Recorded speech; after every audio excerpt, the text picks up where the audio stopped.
ሰላም ጤና ይስጥልኝ ክብራትና ክብራን የፎረስት ሚዲያ ተከታታዮች እንደምን አላችሁ? በያላችሁበት ሰላም ጤና ፍቅር ከናንተ ጋር እንዲሆን የወር ጊዜ ምኞታችን ነው። እንደተለመደው በፎረስት ሚዲያ የዕለቱን ዋና ዜናዎቻችንን እንመለከታለን። የመጀመሪያው መረጃ የምናደርገው እየተጠናከረ የመጣው የኢትዮጵያና የሶማሊያ ግንኙነትን እንመለከታለን። በአውሮፓውያኑ ታህሳስ 12 ቀን 2024 በኢትዮጵያና በሶማሊያ መካከል የተፈራረመው የአንካራ ስምምነት የሁለቱን ሀገራት የሁለትዮሽ ግንኙነት በከፍተኛ ሁኔታ እንዳሻሻለ ያገኘነው መረጃ ይጠቁማል። የኢትዮጵያን የቀይ ባህር መውጫ ጥያቄን ተከትሎ በሁለቱ ሀገራት መካከል ያለው ግንኙነት እንዲሻክር በሶስተኛ ወገን ጥረት ቢደረግም ከጉርብትና አልፎ የደም ትስስር ያላቸው ሁለቱ ሀገራት ግን ወደ ተሻለው መንገድ መጥተዋል ይለናል መረጃው። በሶስተኛ ወገን በተደረገው ጫና ምክንያት ሶማሊያ የያዘችው አቋም ወደ ትክክለኛ መንገድ የመጣው ከሁለቱም ሀገራት ጋር ጠንካራ ግንኙነት ባላት ቱርክ በተመቻቸው የአንካራ ስምምነት ነው። ሶማሊያ የኢትዮጵያ የቀይ ባህር መውጫ ጥያቄ ትክክለኛ በመሆኑ እንደምትቀበለው ስትገልጽ፣ ኢትዮጵያ የሶማሊያን የግዛት አንድነት በማክበር የባህር በር ጥያቄዋን ለመቀጠል ተስማምተዋል። ከዚያ ባለፈ ሁለቱ ሀገራት የቆየውን ታሪካዊ ግንኙነታቸውን በማጠናከር ለቀጠናው ሰላም የበኩላቸውን አስተዋጽኦ ለማድረግ ተስማምተዋል። ይህን ተከትሎ የሁለቱ ሀገራት ሙሉ ዲፕሎማሲያዊ ግንኙነታቸውን እያጠናከሩ በመሪዎች ደረጃም በተደጋጋሚ ተገናኝተው መክረዋል። የሶማሊያው ፕሬዝዳንት ሐሰን ሼክ መሐመድ በተደጋጋሚ ወደ አዲስ አበባ በመምጣት የሥራ ጉብኝት ያደረጉ ሲሆን ጠቅላይ ሚኒስትር ዶክተር አብይ አህመድ በሞቃዲሾ የሥራ ጉብኝትም አድርገዋል። መሪዎቹ በሚያወጧቸው የጋራ መግለጫዎችም የደህንነት ትብብርን ለማጠናከርና ቀጠናዊ ላይ ስጋት የደቀነውን ሽብርተኝነት በጋራ ለመዋጋት ተስማምተው ወደ ሥራ ገብተዋል። የመሠረተ ልማት ትስስርን በማስፋፋት ኢኮኖሚያዊ ግንኙነቶችን፣ ንግድና ኢንቨስትመንትን ማጠናከርም ሁለቱ ሀገራት እየሰሩባቸው ያሉ ጉዳዮች ናቸው ተብሏል። የሶማሊያው ፕሬዝዳንት ሐሰን ሼክ መሐመድ ታላቁ የኢትዮጵያ ህዳሴ ግድብን ለመመረቅ ከተገኙ መሪዎች መካከል አንዱ ሲሆኑ የግድቡን ሪቫን እንዲቆርጡ መጋበዛቸው የግንኙነቱ መሻሻል ማረጋገጫ ነው። ፕሬዝዳንቱ በቅርቡ ከአል አረቢያ ጋር ባደረጉት ቆይታ በርካታ ኢትዮጵያን የተመለከቱ ጉዳዮች ያነሱ ሲሆን ታላቁ የኢትዮጵያ ህዳሴ ግድብን በተመለከተ በሰጡት ሐሳብ ግድቡ ማንንም እንደማይጎዳ አስምረውበታል።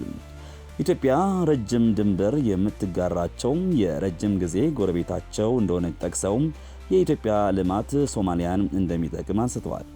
የኢትዮጵያ የቀይ ባህር ጥያቄም ትክክለኛ መሆኑን ጠቅሰው ፕሬዝዳንት ሐሰን ሼክ በዚህ ምክንያት ማንንም ግጭት ውስጥ መግባትም እንደሌለበት ጠቁመዋል።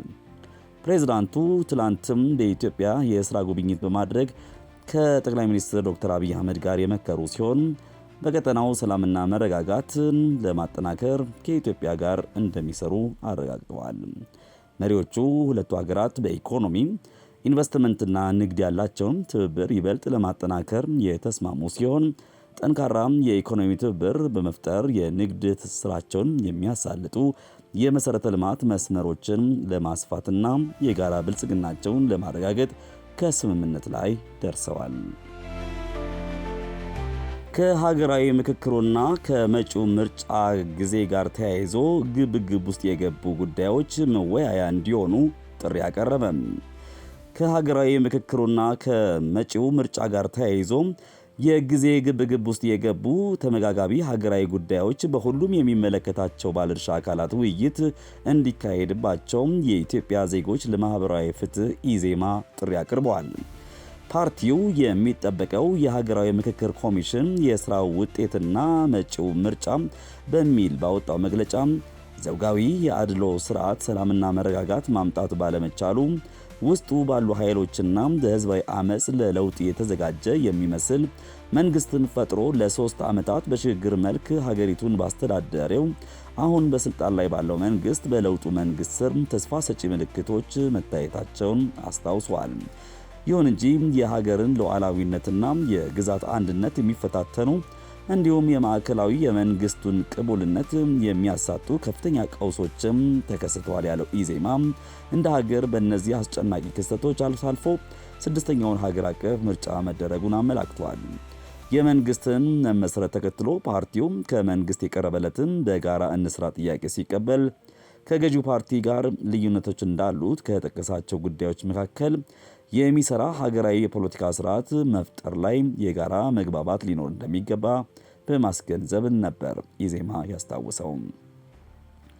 ይህንን የልዩነት ሐሳብ ማጥበቢያ መንገድ የሆነውን እንዲሁም ሙሉ በሙሉ እንኳ ባይሆን ዋና ዋና በሚባሉ መሰረታዊ ጉዳዮች ላይ መግባባት ላይ የሚያደርስ ሀገራዊ ምክክር መጀመሩን ፓርቲያችን እንደ ትልቅ ምርታና ተስፋ ሰጪ ሁነት ይመለከተዋል ያለው ኢዜማ፣ ያም ሆኖ በተያዘው ዓመት በመጪው ወራት በህገ መንግስታዊ ጊዜውን ጠብቆ ከሚደረገው 7ኛው ሀገር አቀፍ ምርጫ ከምክክር ሁነቱ ጋር ተደርቦ መምጣቱን ተከትሎ በርካታ ወሳኝና ተያያዥ ጥያቄዎች ይዞ መምጣቱን አመላክቷል። ጥያቄዎችንም በዝርዝር አስቀምጧል። እነዚህም መጪው ምርጫ የሚደረገው ከዚህ በፊት በነበረውና የምርጫዎቹን ተአማኒነትና የህዝብ እውነተኛ ውክልና ጥያቄ ውስጥ የከተተው ወይም ስለዚህም በሀገራዊ ምክክሩ ለመመለስ የሚሞከረው ስርዓት ነው ወይንስ ሀገራዊ ምክክሩ በስምምነት የሚቀይራቸውን ከፖለቲካና ከምርጫ ስርዓቱ ጋር የተያያዙ ጉዳዮችን ባካተተ ሁኔታ በአዲስ መልክ ነው የሚካሄደው? በአዲስ መልክ ነው የሚካሄደው ከተባለስ ሀገራዊ ምክክሩን ጉዳዮችን ተመልክቶ በተጠቀሰው ጊዜ ማጠናቀቅ ይችላል ወይ? ያለው ጊዜ በቂ አይደለም ተብሎ ከታሰበስ ይህን ጉዳይ ተስፋ የተጣለበትን የሀገራዊ ምክክር ውሳኔዎች ለቀጣይ 5 ዓመት በዝምታ ሊታለፍ ነው ወይንስ ጊዜውን ለማሳጠር የሚወሰዱ ህጋዊ መንገዶች አሉ? የሚሉት ጥያቄዎች በጊዜ ውይይት ሊደረግባቸው የሚገባና መልስ የሚሹ ጥያቄዎች መሆናቸውን አስገንዝበዋል። በመሆኑም በሀገራዊ ምርጫው ለማሳካት ከሚፈለገው ዓላማ አኳያ እነዚህ የጊዜ ግብግብ ውስጥ የገቡ ተመጋጋቢ ሀገራዊ ጉዳዮች እንዴት ቢጓዙ የተሻለ ይሆናል? ይህንን በማድረግ ሂደት የሚነሱ ተግዳሮቶች በምን አይነት መንገድ ሊፈቱ ይችላሉ? በሚሉት ጉዳዮች ላይ ውይይት እንዲደረግ ጥሪ ቀርበዋል። ለዚህም መንግስት፣ ሀገራዊ ምክክር ኮሚሽኑ፣ የብሔራዊ ምርጫ ቦርድ፣ የህግ ባለሙያዎች፣ የአደባባይ ምሁራንና ሌሎች ባለድርሻ አካላት እንደ ሚናቸው መወያያ እንዲያደርጉት ፓርቲያችን ጥሪ አቅርቧል ብሏል ኢዜማ በመግለጫው። የከተማዋን የውሃ አቅርቦት በዘላቂነት ለመፍታት በትኩረት እየተሰራ መሆኑን ከንቲባ አዳነች አቤቤ ገለጹ። የከተማዋን የውሃ አቅርቦት በዘላቂነት ለመፍታት በትኩረት እየተሰራ መሆኑን ከንቲባ አዳነች አቤቤ ገልጸዋል። ሶስተኛው የአዲስ አበባ ከተማ ምክር ቤት 5ኛ ዓመት የሥራ ዘመን 1ኛ መደበኛ ጉባኤውን በአድዋ ድል መታሰቢያ በሚገኘው የምክር ቤቱ መሰብሰቢያ አዳራሽ ባካሄዱት ወቅት የምክር ቤቱ አባላት በከተማዋ እየተከናወኑ ያሉና ህብረተሰቡን ተጠቃሚ ለማድረግ እየተሰሩ ያሉ ስራዎች የሚደነቁ መሆናቸውን አንስተዋል። ከከተማዋ ነዋሪዎች ጋር በተደረገው ውይይት ህዝቡ እየተሰራ ባለው የልማት ስራ ደስተኛ እንደሆነ የተገለጸ ሲሆን ጥያቄዎቹ የበለጠ እድገትን በመሻት የመጡ እንደሆኑ የምክር ቤቱ አባላት አንስተዋል። በውይይቱ ከተነሱ ጥያቄዎች መካከል የውሃ አቅርቦት የተመለከተ ይገኝበታል። ከውሃ አቅርቦት ጋር በተያያዘ ከፍተኛ በጀት ተይዞ በርካታ ስራዎች ቢሰሩም አሁንም በቂ አቅርቦት የማያገኙ ቦታዎች እንዳሉም ተነስተዋል። ስለሆነም ንጹህ የመጠጥ ውሃ ለነዋሪዎች ለማቅረብ ከተማ አስተዳደሩ የያዛቸው እቅዶች ምንድናቸው ሲሉ የምክር ቤት አባላት ከነዋሪዎች ጋር በነበረው ውይይት የተነሳውን ጥያቄ አቅርበዋል።